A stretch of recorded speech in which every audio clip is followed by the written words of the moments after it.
I'm 29 years old, and recently my mom called me after nearly 5 years of no contact. She told me my help was needed because my sister Melissa and her husband had just experienced something terrible. Some background. Melissa, who is 27, is now married to a man who was once supposed to be my husband. His name is Lucas, and we had been together since college. Lucas proposed to me after almost 5 years of dating, and he threw a surprise party for us on the night of our engagement. I was overjoyed until around 11 p.m., when I went into the backyard for better phone reception and caught Lucas and Melissa kissing passionately. They were so into each other that at first, they didn't even notice me standing there in shock. I couldn't believe Lucas would betray me like that after almost 5 years together, especially on our engagement night. When they finally noticed me, they quickly pulled apart, but the damage was done. I ran to my car, drove to the nearest hotel, and tried to process what I had seen. Then Melissa texted me, apologizing but saying she loved Lucas, and that this had been going on for a long time. I was in my hotel room when I got that text, and it broke me down completely. Shortly after Melissa, Lucas texted me with a similar message. He admitted he only proposed to me hoping it would help him forget Melissa, but it didn't work. He said their love was undeniable and he saw me as a temporary distraction. It was devastating to hear. I stayed in the hotel for a few days, trying to gather myself and convince myself it was all a bad dream. After almost 4 days, I went home because I needed to sort things out and get back to work. When I returned, I found out my family had been living with Lucas the whole time, waiting for me. It would have been heartwarming if not for the circumstances of my departure. Everyone had tried to reach out to me while I was gone, but I hadn't responded to anyone. So when I finally showed up, it was chaos.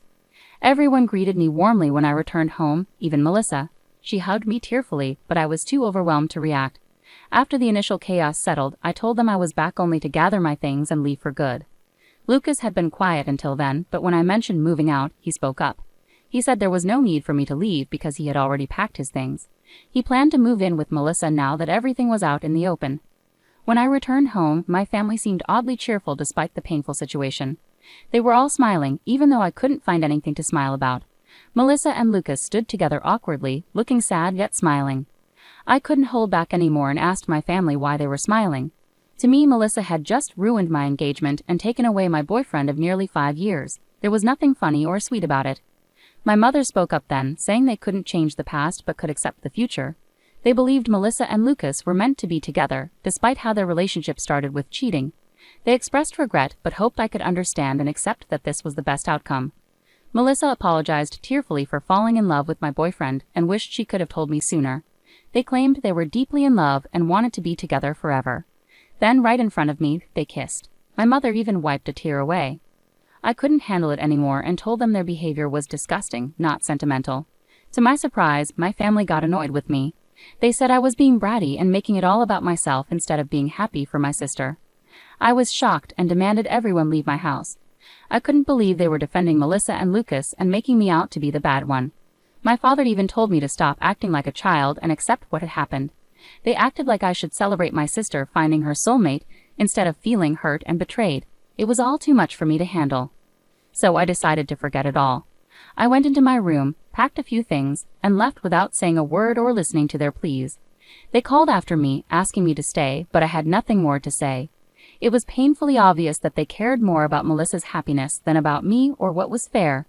They were so focused on justifying Melissa's actions that they forgot I had feelings too. After that day, my family tried reaching out to me multiple times, but I ignored them because I didn't feel they deserved a response. A few weeks later, I received an invitation to Melissa and Lucas's wedding, which I declined. Many of our mutual friends also declined in support of me, and some relatives distanced themselves from my family after learning how they treated me. It's been 5 years now, and I've mostly cut them out of my life completely. Occasionally, they've tried to reconnect by sending birthday or New Year wishes, but I've always ignored them. I didn't block them, but I removed them from my social media to keep my life private. I wanted them to see that I was doing well and perhaps feel jealous. It was petty, but it felt justified after what happened. Until recently, I hadn't kept up with what they were doing. About 4 days ago, my mother called from an unknown number. I almost hung up, but she begged for a chance to talk because they were in urgent need of help. I agreed to talk to her briefly because she sounded genuinely distressed, and I couldn't ignore her in that moment. She explained that Melissa and Lucas had started their own business a few years ago, but it was failing miserably. Their investors were pulling out because the business wasn't making any profit. They tried borrowing more money, but that only worsened their financial situation. Now they were drowning in debt and being chased by loan sharks, Everyone from their employees to their investors and lenders was pressuring them. My mother knew I lived a comfortable life and was desperate, so she turned to me as a last hope. She begged me to loan Melissa and Lucas around $75,000 to help them clear their debts. So my mother was asking for help on behalf of Melissa and Lucas. I questioned why Melissa herself didn't reach out and why my mother was acting as a messenger. She explained that Melissa and Lucas didn't want her to involve me directly, likely because of what happened 5 years ago. Melissa wasn't ready to accept help from me, but my mother didn't know anyone else who could provide such a large sum quickly. Months had passed and Melissa and Lucas were struggling to make ends meet. My parents and even Lucas's family were doing all they could to support them, but it wasn't enough. Everyone had to think about their own financial security, especially since most in our family were retired, including Lucas's parents. With no other options, my mother called me for help. I could afford to help them, but I didn't want to. Melissa was right not to ask me directly for help. After what they did, they lost any right to make demands from me. I told my mother I couldn't and wouldn't help Melissa and Lucas. She was upset and said I was being cruel, urging me to think about our family. I pointed out that Melissa and Lucas hadn't thought about me during their affair, and our family hadn't considered me when supporting them. I had worked hard for my current position and wasn't going to give $75,000 to people who didn't deserve it. My mother started crying, accusing me of being selfish. She warned that Melissa and Lucas would face serious trouble without my help. I replied that I couldn't change my mind and ended the call. Since then, my mom has been texting me nonstop, begging me to change my mind and help my sister. She says I shouldn't seek revenge and that Melissa's situation is dire. If I don't help now, I might regret it later. It's really overwhelming, and I don't know how to respond without feeling like the bad guy. Am I wrong for not wanting to financially support my sister after she stole my fiancé 5 years ago? Update. So I finally decided to block my family. I should have done it years ago, but I kept them around partly so they could see what I was up to and partly out of fear that I might regret cutting them off if something bad happened to them. Now I realize I don't care anymore. Refusing to help my sister financially isn't about being petty, it's practical. They've already wasted a lot of money, and even if I gave them $75,000 now, I doubt they could pay it back. It's a substantial sum, and even with my resources, it's not something I can give away without expecting repayment. If it were a close friend, I'd expect the same. I talked to some friends about it, and they agreed that not giving them money was the right call. It's not about revenge, but about being realistic. Now that I've blocked my mother, I don't have to deal with her trying to guilt-trip me anymore, so I feel relieved. Update 2. Hey everyone, something major happened today. While I was at work, my neighbor called to say there was a couple outside my house causing a scene and demanding to talk to me. They'd been at it for about an hour. Reluctant to leave work, I asked my neighbor to describe them. Deep down, I already knew who it was. She described them, and it was confirmed. They were Melissa and Lucas waiting for me at home.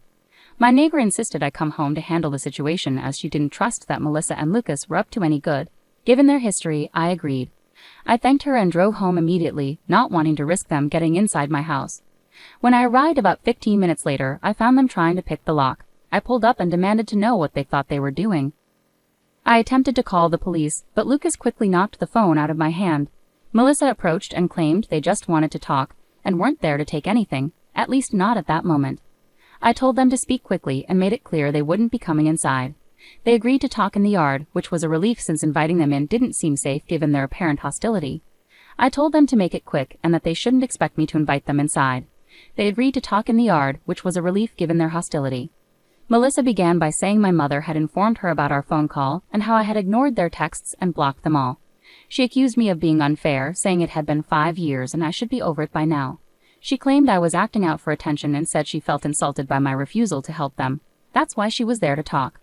Melissa explained that she had managed to get the money for now by selling their house and jewelry, but there was a strong chance she might need more in the future. She wanted to ensure she could rely on me for help if needed. I told her that no, she couldn't count on me for anything because I hated her and her husband with a passion. I was so angry that I said it was taking a lot of restraint not to hit her, so they should leave. Lucas then demanded I sign a document promising to give them money in the future. I told them they were insane if they thought they could manipulate me into signing anything under pressure. I demanded they get out, but Melissa pushed me and said I owed them because they were family.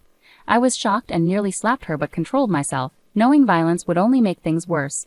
Instead, I grabbed my phone from the ground, got into my car, and drove off quickly. Since I had left the engine running, it didn't take long to get a head start. They didn't chase me on foot but stayed at my house, which was unfortunate. As soon as I was a safe distance away, I called the police and explained the situation. I then drove back home, arriving just before the police did. Within 20 minutes, I told them everything, and they arrested Melissa and Lucas. I knew the charges weren't severe, so they'd probably get off easily, but at least they were taken away, and I didn't have to deal with them anymore. It's been a few hours and I haven't heard from anyone in my family. I expected at least one of them to try contacting me from a different number, but they haven't. Maybe they'd given up on trying to get under my skin, or they're waiting for things to calm down before reaching out again. Either way, it's been strangely quiet. Update 3. Hi everyone. So the last update was about a week ago. I had started to believe that my family would leave me alone after I called the cops on Melissa and Lucas, but I was wrong. This time it was my parents who showed up at my house, asking to speak to me. This happened yesterday and they seemed a lot less arrogant than Melissa and Lucas, so I let them in. As soon as my mother entered the house, she started crying and apologized for taking Melissa's side over mine. My father explained that after they learned about Melissa and Lucas getting arrested and physically pushing me, they couldn't look at them the same way and decided to cut them off. My mother continued to cry while my father admitted they were wrong for siding with Melissa in the past when I was the real victim. I told them that while I appreciated their apology and them finally coming to their senses, it was too little, too late.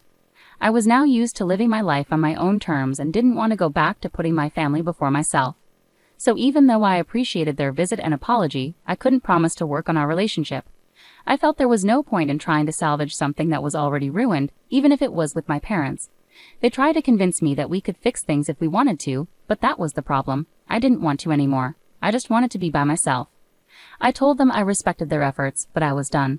They seemed a bit disappointed, but eventually they left and asked if I could at least unblock them so we could keep in touch. I have unblocked my parents, which feels weird, but that's it.